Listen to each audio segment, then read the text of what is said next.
Episode 2 की शुरुआत होती है जहाँ पर जी भाईजान के साथ जो लड़का होता है वो बोल रहा होता है कि आज तो जीजी ने मुझे एकदम सरप्राइज कर दिया है। उसके हर एक शब्द एकदम अंदर तक काटने जैसे लग रहे हैं। उसके बाद जी भाईजान बोलते हैं हमारी एंगेजमेंट काफी टाइम पहले हुई थी, लेकिन फिर भी हम कभी टच में नहीं रहे और तुमने मुझे बताया था वो एक स्पॉइल्ड प्रिंसेस है, पर तुम्हारे शब्द यहाँ कुछ मैच नहीं कर रहे हैं। जिस पे वो बोलते हैं कि मैं वापस से देख लूंगा। उसके बाद जी भाईजान बोलते हैं कि इस पर नजर रखो, बाकी सब मैं संभाल लूंगा। और वहीं दूसरी तरफ जब जीजी अपने घर पहुंचती है और वो अपने पिता को देखती है तो उनके पास जाकर बैठ जाती है और उन्हें पकड़कर रोने लगती है। जिस पे उसके पिता बोलते हैं कि मैं तुम्हें माफ नहीं करने वाला हूँ, तुमने जी फैमिली से अपनी एंगेजमेंट तोड़ दी। जिस पे जीजी बोल रही होती है कि मुझे माफ करिएगा, मैंने हमारी फैमिली की और कंपनी की रेपुटेशन का ध्यान दिए बिना ही ये कदम उठाया,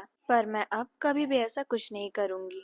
और फिर वो अपने पिता को पकड़ लेती है, जिस पे उसके पिता बोलते हैं ठीक है, मैं जानता हूँ एंगेजमेंट तोड़ने की वजह से जी फैमिली काफी ज्यादा नाराज है, पर मैं इसे संभाल सकता हूँ, पर अब तुम कोई भी गलती नहीं करोगी। जिस पे जीजी हाँ में सर हिला रही होती है।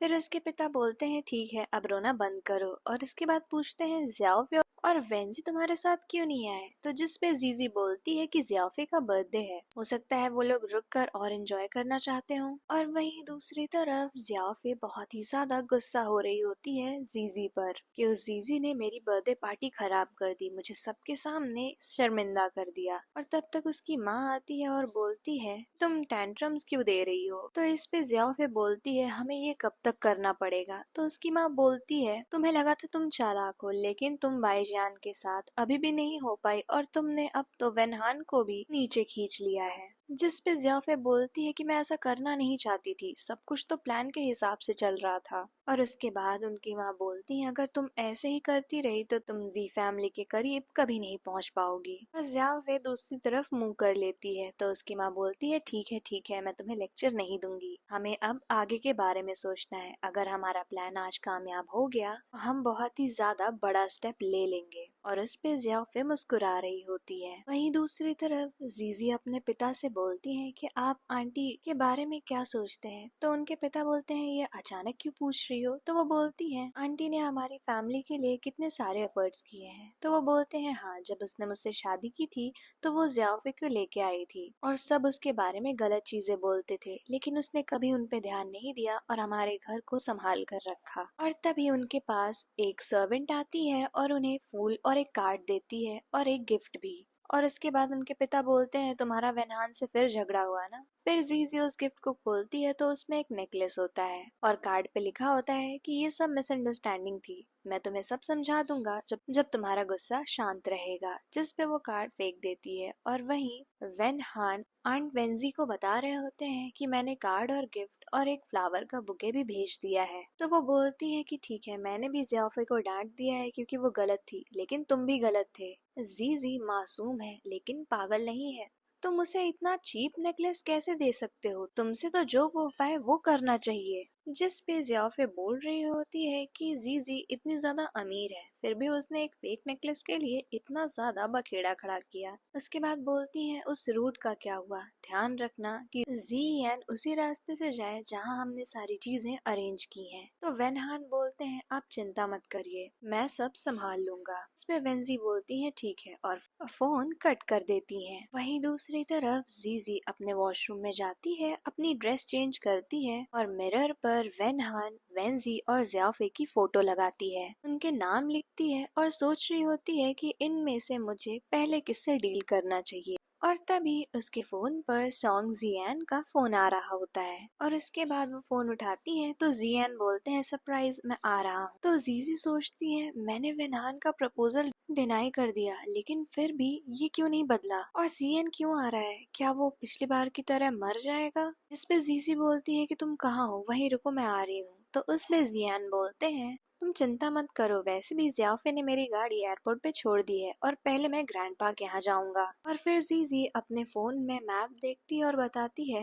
कि यही वो स्क्रैप यार्ड है जहाँ पे जियान का एक्सीडेंट हुआ था और ग्रैंडपा के यहाँ जाने पर ये रास्ते में जरूर पड़ेगा। उसके बाद वो जियान को बोलती है तुम जहाँ हो वहीं रहो, कहीं मत जाना, मैं आ रही हूँ। लेकिन जियान को सुनाई नहीं दे रहा होता है और वो बोलते हैं कि ठीक है अब मैं जाता हूँ। उसके बाद जियान कॉल कट करके कार में बैठ के चले जाते हैं और उधर जीजी भी अपनी कार लेकर निकल जाती हैं। और उसके बाद जी बाई जियान को उनके साथ वाले लड़के कॉल करके बताते हैं कि तुमने मुझे कहा था इस पे नजर रखने, लेकिन ये कहीं जा रही है। तो जी बाई जियान बोलते हैं इस टाइम उसका पीछा करो और मुझे उसकी लोकेशन देते रहना, मैं आ रहा हूँ। और उधर जियान ट्रैफिक में फंसे होते हैं तो वो सोच रहे हैं इस रूट पे इतना ट्रैफिक क्यों है, छोड़ो मैं दूसरा रूट ले लूंगा, और वो उधर से निकल जाते हैं। और वहीं जी बाई जियान यिन से पूछ रहे होते हैं कि वो कहाँ गई है। वो बताते हैं उसने एक्सप्रेसवे लिया है। तो जिस पे जी बाई जियान बोलते हैं उसका सिर्फ 2 ही एग्जिट है, मैं ए लेता हूँ, तुम दूसरा वाला लो। और उधर दूसरी तरफ जियान की कार के पास कुछ लोग आ जाते हैं और उन्हें कार में से निकाल कर एक जगह लेके चले जाते हैं। तो जियान बोलते हैं मैंने तुम्हारा क्या किया है। तो वो लोग बोलते हैं मुझे उससे क्या, मुझे बस तुम अच्छे नहीं लगे।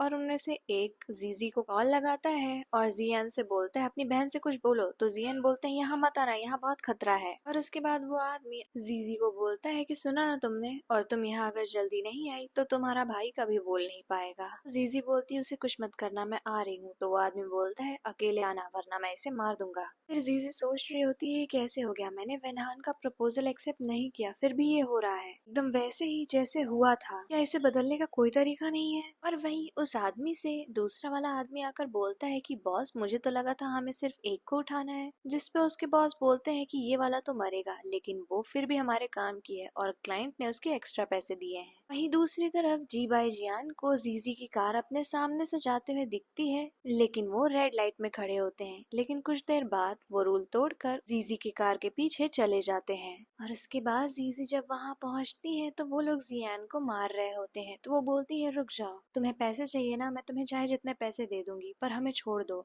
जिसपे वो बोलता है कि हमें पैसे मिल गए हैं। तो जीजी बोलती है मैं उससे ज्यादा पैसे दूंगी और अपना कार्ड देकर बोलती है कि तुम सब ले लो लेकिन हमें बस जाने दो। तो उस पे वो उनका कार्ड ले लेता है और बोलता है कि हम आपको कोई नुकसान नहीं पहुंचाएंगे, बस आप अपने कपड़े उतार दीजिए, हम आपकी कुछ फोटोज और वीडियोस लेंगे फिर आप जा सकती हैं। लेकिन ये यहाँ से नहीं जाएगा। लेकिन जीजी मना कर रही होती हैं तो वो लोग उसके भाई को और मारते हैं। तो वो बोलती हैं उसे मारो मत, मैं करूंगी। और वो अपने कपड़े उतार रही होती हैं और वो उनका वीडियो बना रहा होता है। लेकिन तभी जियान उन लोगों के साथ मारपीट करने लगता है और जीजी को याद आता है कि वो वहीं पर गिरे हुए एक मेटल से लड़कर मर जाएगा। तो वो उसके पास जा रही होती है और जियान जैसे ही गिरता है वहां पर जीजी उसका सर पकड़ लेती है और तब तक जी भाईजान वहां आ जाते हैं और वो मेटल हटा देते हैं और फिर उन लोग से लड़ाई कर रहे होते हैं। और जी भाईजान उन लोगों को भागने के लिए बोलते हैं। तो जियान और जीजी वहां से भाग रहे होते हैं। लेकिन जैसे ही वो लोग कार के पास पहुंचते हैं जीजी बोलती है हम ऐसे नहीं जा सकते हैं, जो उसकी मदद करनी होगी तुम पुलिस को बुलाओ। और वो वापस चली जाती है। और उसके बाद जब जीजी वहां पहुंचती है तो जी भाईजान ऑलरेडी उन लोग को मार चुके थे। तो जिस पे जी भाईजान बोलते हैं तुम लोग मेरे लिए यहाँ आए।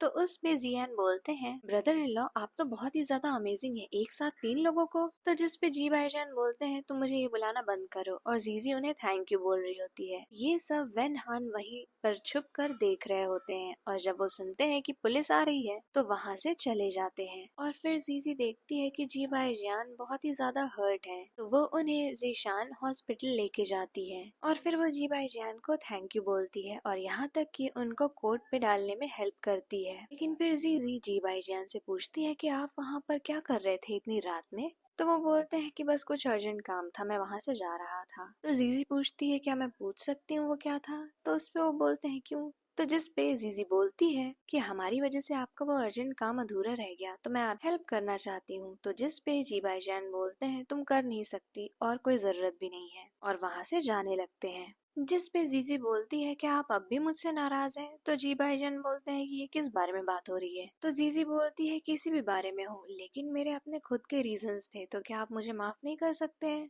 तो जिस पे जी भाईजान बोलते हैं कि तुम्हारे पास बहुत सारे रीजंस हैं दूसरों को इन्वॉल्व करने के लिए। तो जिस पे जीजी बोलती है अगर आप इन्वॉल्व नहीं होना चाहते थे तो वहाँ आप क्यों आए।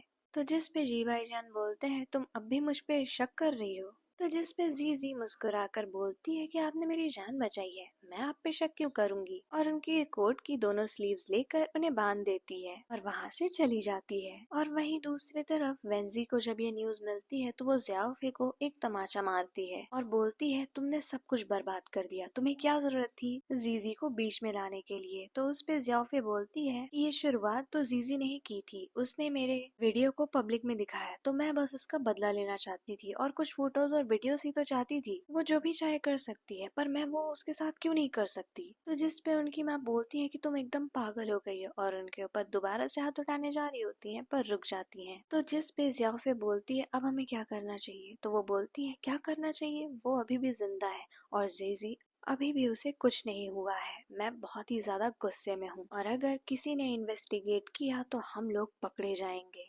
उसके बाद जी भाईजान बाहर जा रहे होते हैं तो यिन किसी औरत से बात कर रहे होते हैं। फिर जी भाईजान को देखकर यिन उनके पास आते हैं तो जी भाईजान बोलते हैं जीजी काफी ज्यादा बहादुर है, अपने भाई को बचाने के लिए गई, उसके बाद वापस आई मुझे बचाने के लिए, और वो यिन को इस बारे में इन्वेस्टिगेट करने के लिए बोलते हैं। वहीं दूसरी तरफ वेंजी अपनी बेटी को बोल रही होती है क्या तुम अपना गोल भूल गई हो कि हम इस फैमिली में क्यों आए थे, हम इसलिए आए थे ताकि जीएन यहाँ की फॉर्च्यून ना ले सके और सारी फॉर्च्यून हमारे हाथ में हो, ना कि एक आदमी के लिए लड़ने के लिए। और वहीं दूसरी तरफ जीजी जियान के पास जाती है और उसे कुछ खाने पीने को देती है और पूछती है तुम ठीक हो ना, तो जिस पे वो बोलता है मैं ठीक हूँ, आप परेशान क्यों हो रही है। तो वो बोलती है मैं क्यों ना परेशान हूँ, जैसे ही पापा ने तुम्हें अपना वारिस घोषित किया ये सब हो गया। जिस पे जियान बोलते हैं कि आपको क्या हो गया, आप पहले तो ये सब नहीं सोचा करती थी। तो जीजी बोलती है भले मैं पहले ये सब नहीं सोचा करती थी पर तुम और पापा मेरे लिए सब कुछ हो, तुम दोनों को कुछ भी नहीं होना चाहिए। और उसके बाद वो कहते हैं ठीक है और वो दोनों हॉस्पिटल से जा रहे होते हैं। उसके बाद जीजी अपने भाई से पूछती है कि तुम यहाँ अचानक क्यों आए, तो वो बताते हैं मैं अपनी पढ़ाई स्विच करके फोटोग्राफ की पढ़ाई करना चाहता हूँ। और उसके बाद ज़ियाओफे ने मुझे बताया कि वेनहान तुम्हें प्रपोज कर रहा है और मुझे लगा कि एंगेजमेंट से पापा खुश होंगे तो वो मेरे लिए भी हाँ कर सकते हैं। जिस पे जीजी सोच रही होती है तो इसका मतलब वो ज़ियाओफे थी और जियान को बताती है कि मैंने वेनहान को हाँ नहीं बोला, उसने तुमसे झूठ बोला है। तो जियान बोलते हैं कि वो मुझसे झूठ क्यों बोलेगी, क्या वो इन सब में इन्वॉल्व है। उसके बाद वो लोग घर पहुंचते हैं तो वहाँ उन लोग की ग्रैंड माँ होती है और वो जियान को देखते ही उन्हें गले लगा लेती हैं। तो जियान बोलते हैं कि मैं ठीक हूँ, डॉक्टर्स ने कहा है कि ये सिर्फ खरोच हैं। उसके बाद जीजी अपनी आंट वेंजी को बोलती है कि आप काफी ज्यादा सरप्राइज होंगी जियान को देख के, है ना। तो वेंजी बोलती है हाँ मैं सरप्राइज और खुश दोनों हूँ क्योंकि मेरा बेटा इतने अचानक से जो आ गया। फिर जीजी बोलती है कि मैंने तो सुना पुलिस वालों से कि उन किडनैपर्स ने जियान को मारा पैसों के लिए। तो ग्रैंड माँ बोल रही होती है कि किसमें इतनी हिम्मत है कि सॉन्ग परिवार के इकलौते बेटे को मारने की। जिस पे जीजी बोलती है पता नहीं पर ऐसा लगता है कि ये किसी ने खुद ही सेट किया था, और वो वेंजी की तरफ देख रही होती है। और इसके बाद जियान बताते हैं कि मैं जीजी और आपको सरप्राइज देना चाहता था, इसीलिए मैं सिर्फ और सिर्फ ज़ियाओफे को ये बात बताया था। तो ग्रैंड माँ बोलती है ज़ियाओफे, जिस पे ज़ियाओफे बोलती है कि ग्रैंड माँ मैं जानती थी जियान आ रहा है पर मैंने इसके बारे में किसी को कुछ नहीं बताया। जिस पे जीजी बोलती है कि तुम जानती थी जियान आ रहा है लेकिन फिर भी तुमने ड्राइवर को वहाँ नहीं भेजा बल्कि जियान को कार दी और बोला वहाँ से खुद आने को। जिस पे जियान बोलते हैं मुझे लगा था ड्राइवर नहीं है। तो ग्रैंड माँ बोलती है ऐसा हो ही नहीं सकता है ज़ियाओफे, तुमने जानबूझकर ड्राइवर को यहाँ से भेजा था, तुम्हारा प्लान क्या था। जिस पे ज़ियाफ़े थोड़ा घबरा कर बोलती है कि कल मेरी एक मीटिंग थी और कुछ मैंने ड्रिंक्स भी पी थी, मेरे पास कोई चारा नहीं था बल्कि ड्राइवर को भेजने के अलावा, और मुझे लगा जब जियान की फ्लाइट इतनी देर में है तो वो खुद से आएगा तो अच्छा होगा। जिस पे जीजी बोलती है लेकिन उसने सबसे ज्यादा रिमोट रूट लिया, वो नॉर्मल भी तो ले सकता था। तो ज़ियाफ़े बोलती है मुझे नहीं पता था वो रूट चेंज कर देगा। जिस पे जियान बोलते हैं कि मैंने ट्रैफिक की वजह से रूट चेंज किया था। तो ज़ियाफ़े बोलती है देखा ग्रैंडमा मैं झूठ नहीं बोल रही थी। लेकिन तब तक वेंजी खड़ी होकर बोलती है कि ज़ियाफ़े तुम इतनी केयरलेस कैसे हो सकती हो, और फिर वो ज़ियाफ़े को माफी मांगने बोलती है। तो ज़ियाफ़े ग्रैंडमा से माफी मांग रही होती है और इसके बाद जीजी बोलती है कि ये पूरी पूरी ज़ियाफ़े की गलती नहीं है, उन गंदे लोगों की भी है, लेकिन उन्हें पुलिस ने पकड़ लिया है और वो जल्दी ही सच बता देगा और मैं इसके पीछे के लोगों को कभी नहीं माफ करूंगी। और यहीं पर एपिसोड 2 एंड हो जाता है।